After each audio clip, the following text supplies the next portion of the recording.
Alors, dans cette vidéo, nous allons présenter la notion de somme de Riemann et leur convergence. Donc, on a défini l'intégrale d'une fonction continue à partir de l'intégrale des fonctions d'escalier.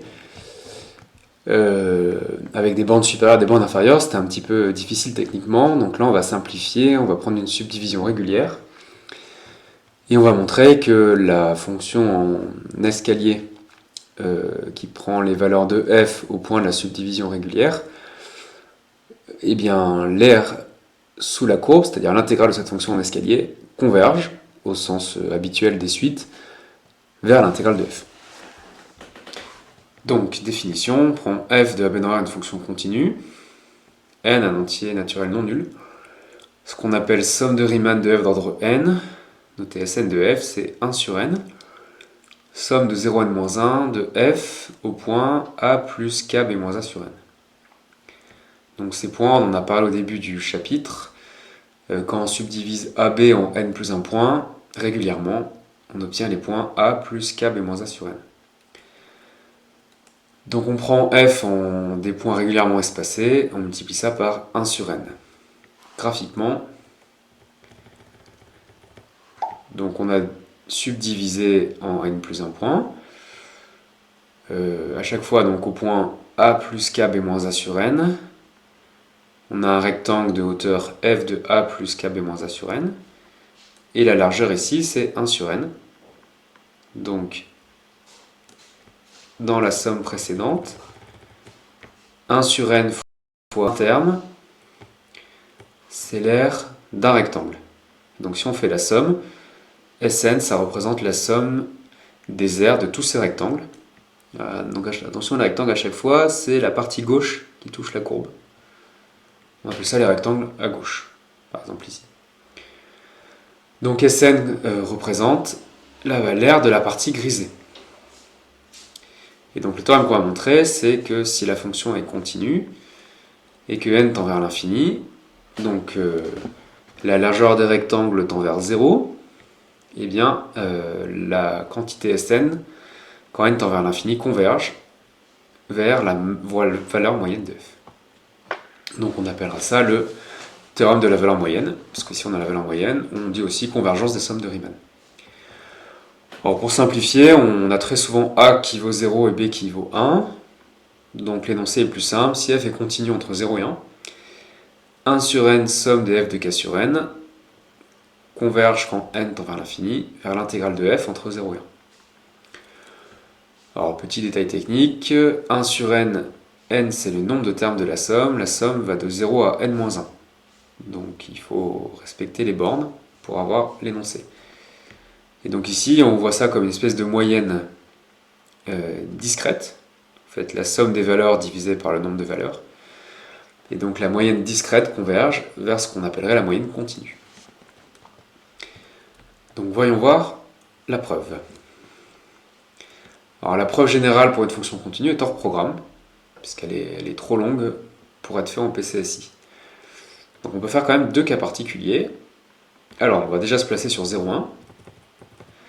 Premier cas particulier, on va le faire pour une fonction de classe C1 sur 0,1, c'est-à-dire dérivable dont la dérivée est continue. Et deuxième cas particulier, on va enlever l'hypothèse dérivable, donc on prend une fonction seulement continue, et là on va supposer qu'elle est croissante.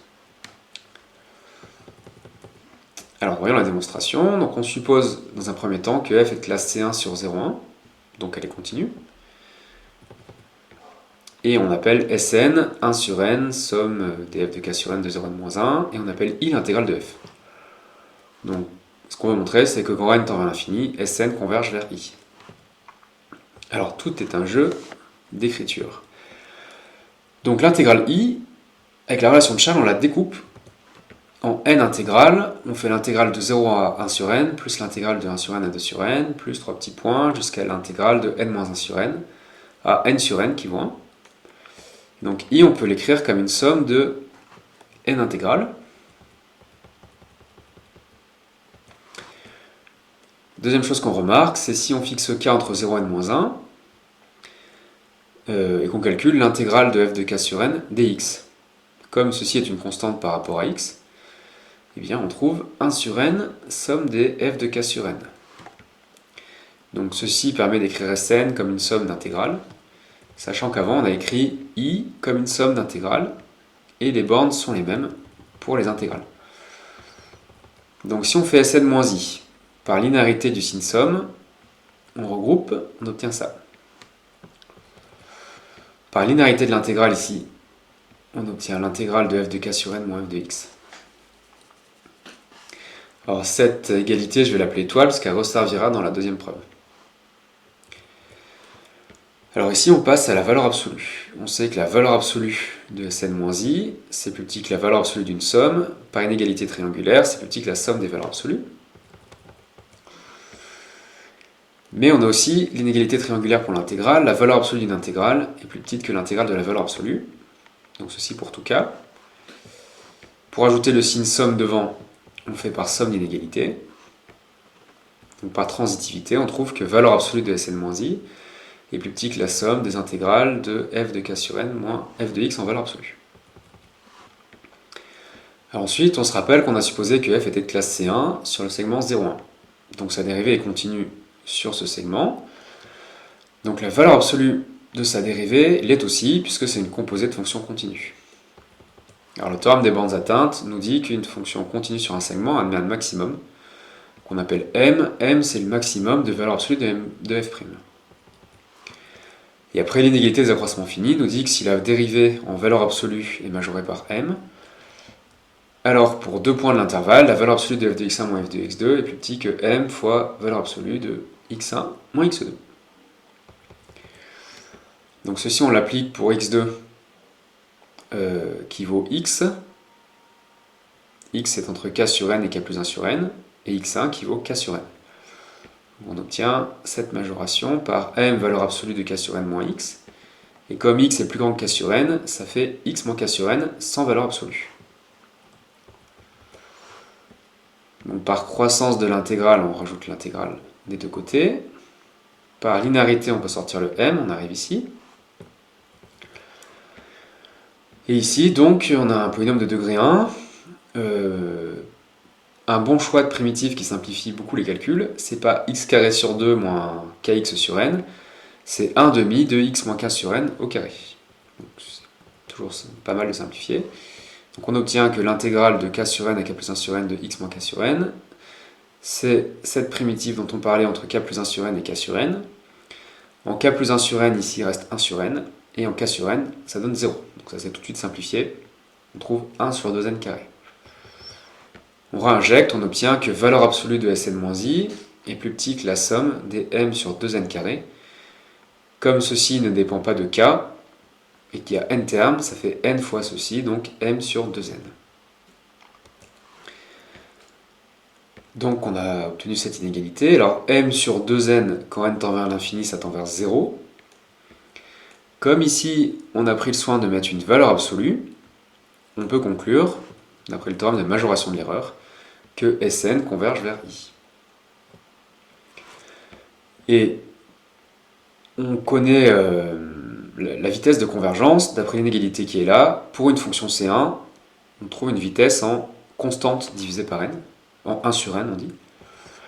Et ceci, vous l'avez vu ou vous le verrez en informatique. Donc quand on calcule une valeur approchée d'une intégrale avec la méthode des rectangles, pour une fonction C1, l'erreur est en 1 sur n. On l'aura démontré ici.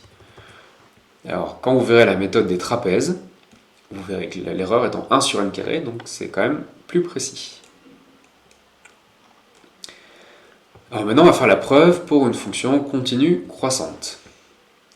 Donc on repart de notre formule étoile, où on avait écrit Sn et I comme des sommes d'intégrales. Formule qui était vraie pour une fonction continue quelconque. Donc c'est vrai pour C1, c'est vrai pour continue croissante. Après on change un peu les arguments.